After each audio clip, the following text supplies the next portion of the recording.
Assalamualaikum warahmatullahi wabarakatuh. Perkenalkan, nama saya Intan Kurniati Bani.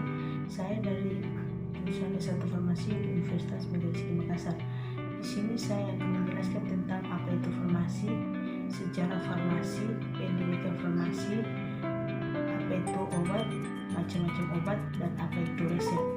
Yang pertama, apa itu farmasi? Farmasi adalah salah satu ilmu kombinasi antara ilmu kesehatan dan ilmu kimia yang mempelajari tata cara penyediaan obat menjadi bentuk tertentu sehingga siap untuk dijadikan obat untuk suatu penyakit. Lambang farmasi atau Bowl of Hygieia. Lambang ini merupakan patung yang menggambarkan Dewi Yunani Hygieia sedang memegang mangkuk dengan ular jinak yang mengitarinya dan seolah minum dari mangkuk tersebut. Hygieia adalah dewi kesehatan, kebersihan, dan sanitasi yang merupakan seorang anak dari Aesculapius atau dewa pengobatan dan penyembuhan dalam mitologi Yunani. Sejarah farmasi. Kata farmasi berasal dari kata pharmakon yang merupakan bahasa Yunani yang berarti racun atau obat. Farmasi merupakan profesi kesehatan yang meliputi kegiatan di bidang penemuan, pengembangan, produksi, pengolahan, peracikan, informasi obat, dan distribusi obat. Adapun tokoh-tokoh yang berjasa dalam pembentukan ilmu farmasi. Yang pertama, Hippocrates. Pada tahun 460 sampai 370 sebelum Masehi, merupakan seorang dokter Yunani yang memperkenalkan farmasi secara ilmiah atau yang disebut dengan bapak kedokteran. Yang kedua, Dioscorides. Pada abad ke-1 setelah Masehi, merupakan seorang dokter ahli botani Yunani dan orang pertama menggunakan tumbuh-tumbuhan. Yang ketiga, Galen. Pada tahun 130 sampai 200 setelah Masehi, merupakan seorang dokter ahli farmasi yang berasal dari Yunani.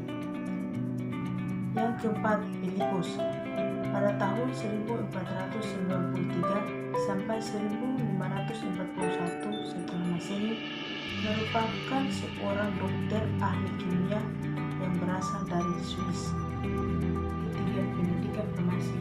Pendidikan farmasi memiliki 4 tahap, yaitu yang pertama sarjana atau S1, yang dirancang selesai dalam 4 tahun dengan gelar sarjana sains atau SSI, sarjana farmasi atau S.Pharm. Yang kedua, profesi apoteker, yang dirancang selesai dalam 1 tahun dengan gelar apotek atau apoteker. Yang ketiga, magister atau S2, yang dirancang selesai dalam 2 tahun dengan gelar magister sains. Yang keempat, program doktoral, yang dirancang selesai dalam 3 tahun dengan gelar doktor. Yang keempat, apa itu obat? Obat adalah zat apapun yang menyebabkan perubahan fisiologi atau psikologi organisme saat dikonsumsi. Obat-obatan biasanya dibedakan dari makanan dan zat yang menyediakan nutrisi. Yang kelima, macam-macam obat.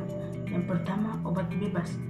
Obat ini ditandai dengan lingkaran berwarna hijau dengan garis tepi hitam, menunjukkan bahwa obat tersebut dapat dibeli secara bebas tanpa menggunakan resep dokter. Yang kedua, obat bebas terbatas. Obat ini ditandai dengan lingkaran biru bergaris tepi hitam. Obat jenis ini sebenarnya masih bisa dibeli tanpa resep dokter, namun tetap tergolong obat keras.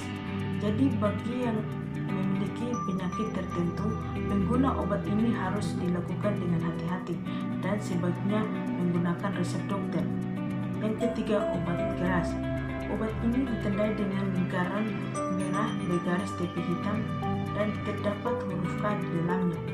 Obat keras hanya bisa didapat dengan resep dokter meskipun dijual ilegal di apotek. Yang keempat, obat narkotika. Obat narkotika memiliki simbol lambang palang merah yang tinggi. Obat narkotika adalah obat-obatan yang bisa berasal dari tanaman maupun tidak. 6. Apa itu resep? Resep adalah permintaan tertulis seorang dokter yang diberi izin berdasarkan peraturan perundang-undangan yang berlaku kepada apoteker pengelola apotek untuk menyediakan dan menyerahkan obat-obatan bagi penderita. Pembagian resep, nama, alamat, dan nomor izin praktek dokter, dokter gigi atau dokter hewan, tanggal penulisan resep, nama setiap obat atau komposisi obat, tanda R pada bagian kiri setiap penulisan resep, tanda tangan atau para dokter penulisan resep sesuai dengan peraturan perundang-undangan yang berlaku, nama pasien, jenis hewan, umur, serta alamat atau pemilik hewan, tanda seru dan paraf dokter untuk resep yang mengandung obat yang jumlahnya melebihi dosis maksimal. Komponen resep yang pertama, inskriptio atau alamat penulis resep, mencakup identitas dokter penulis, nama, alamat, SIK atau SIP, tempat dan tanggal penulisan resep, dan tanda pembukaan resep. Yang kedua, preskriptio atau perintah atau pesanan, mencakup nama obat, bentuk sediaan, jumlah dan dosis obat. Yang ketiga, signatura atau tanda yang harus ditulis di etiket obatnya, mencakup nama penderita dan petunjuk mengenai obatnya. Yang keempat, subscription atau tanda tangan atau paraf, tanda yang membuktikan bahwa resep tersebut sah. Penyimpanan resep. Resep obat harus disimpan dengan baik dengan prosedur berikut. Yang pertama, resep asli dikumpulkan berdasarkan tanggal yang sama dan diurutkan sesuai nomor resep. Yang kedua, resep yang berisi narkotika dipisahkan atau digaris bawah dengan tinta merah. Yang ketiga, resep yang berisi psikotropika digaris bawah dengan tinta biru. 4. Resep dibendel sesuai dengan kelompoknya. 5. Bendel resep ditulis tanggal, bulan, dan tahun yang mudah dibaca dan disimpan di tempat yang telah ditentukan. Yang keenam, penyimpanan bendel resep dilakukan secara berurutan dan teratur sehingga memusnahkan untuk penelusuran. Yang ketujuh, resep yang diambil dari bendel pada saat penelusuran harus dikembalikan pada bendel semula, merubah urutan. Yang kedelapan, resep yang telah disimpan selama lebih dari 3 tahun dapat dimusnahkan sesuai tata cara permusnahan. Permusnahan resep. Pada penyimpanannya dalam jangka waktu tertentu, resep harus segera dimusnahkan. Berikut tata cara permusnahan resep yang diatur dalam Peraturan Menteri Kesehatan. Yang pertama, memusnahkan resep yang telah disimpan 3 tahun atau lebih. 2. Tata cara permusnahan. Resep narkotika dihitung lembarannya, resep lain ditimbang, resep dihancurkan lalu dikubur atau dibakar. Yang ketiga, membuat berita acara permusnahan sesuai dengan format yang ditentukan. Demikian itu yang dapat saya sampaikan. Wassalamualaikum warahmatullahi wabarakatuh.